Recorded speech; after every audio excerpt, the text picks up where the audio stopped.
মানুষ লজ্জা পায়। লজ্জা মানুষের ভূষণ। আমরা বলি লজ্জা নারীর ভূষণ, না, লজ্জা নারী পুরুষ সবারই ভূষণ। লজ্জা কিন্তু পাতারাও পায়। আমরা একটু দেখি, এই যে এতগুলো পাতা ধরার সঙ্গে সঙ্গে তারা লজ্জায় নিজেদেরকে আড়াল করে নিচ্ছে। হ্যাঁ, এটা আসলে কিছু ভালো লাগা, কিছু ভালোবাসা বলে বোঝানো যাবে না। আমি একটা প্রশ্ন করি ভাই, হ্যাঁ, আপনার কি এই যে গাছের তো প্রাণ আছে কিন্তু দিল নাই, বাট ওদের লজ্জা আছে? একটা হিউম্যান বিং হিসেবে, আমাদের দেশের প্রেক্ষাপট হিসেবে, আমাদের দেশের মানুষের লজ্জা বলে যদি আপনি কোনো কিছু বলেন, আপনার সত্যি তাই। একটা গাছের লজ্জা আছে, সে লজ্জা নিবারণ করতেছে। হ্যাঁ, এই যে লজ্জা নিবারণ করতেছে, কিন্তু মানুষ চাঁদাবাজি করতেছে, খুন করতেছে, গুম করতেছে, তাদের বিন্দু পরিমাণ লজ্জা নাই, দেশের প্রতি বিন্দু পরিমাণ ভালোবাসা নাই, বিন্দু পরিমাণ না। আজকে কথাগুলো আমি বলি কেন, জুলাই আগস্ট আন্দোলনে আমি ছিলাম।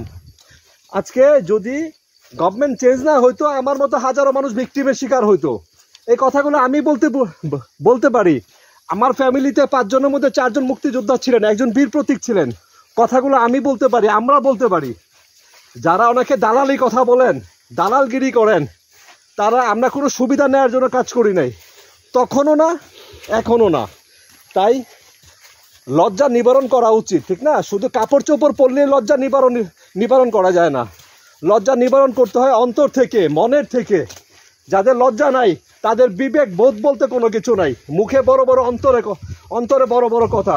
প্রতিটা রাজনীতিবিদদের কথা বলি, ভাই আপনারা দেশের জন্য ভাবেন, দেশের জন্য কাজ করেন। আর না হয় কোনো এক সময় আপনাদেরকে মীর জাফরের মতো ঘৃণায় পরিণত হইতে হবে। মানুষ কবরে ফুল দেয়, আপনাদের কবরে জুতা মারবে, লাথি মারবে। বিশ্বাস করেন ভাই, এখনো সময় আছে। পরিবর্তন হন, নিজেকে পরিবর্তন করেন ভাই। নিজেকে পরিবর্তন না করেন কোনো সরকার কিছু করতে পারবে না। আপনার নিজেকে পরিবর্তন হইতে হবে। এই যে দেখেন, আমরা একটা পরিবেশে আসছি, আমরা একটা চা বাগানে আসছি, আসলেই অসাধারণ।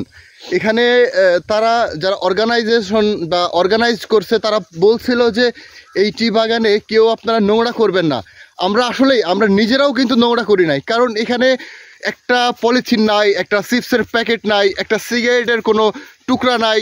সব মিলে এই পরিবেশটা অসাধারণ। সো আমরা যদি সবাই একটু একটু করে পরিবর্তন করতে পারি নিজেকে, একসময় দেশ পরিবর্তন হবে ইনশাআল্লাহ।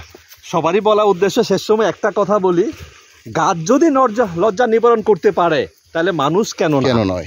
নিজেকে পরিবর্তন করেন। এটা সরকার বা কারো দোষ দিয়ে লাভ নাই। নিজেকে পরিবর্তন করেন, দেখবেন যে সব কিছু পরিবর্তন হয়ে যাচ্ছে। এটা বিশ্বাস করেন।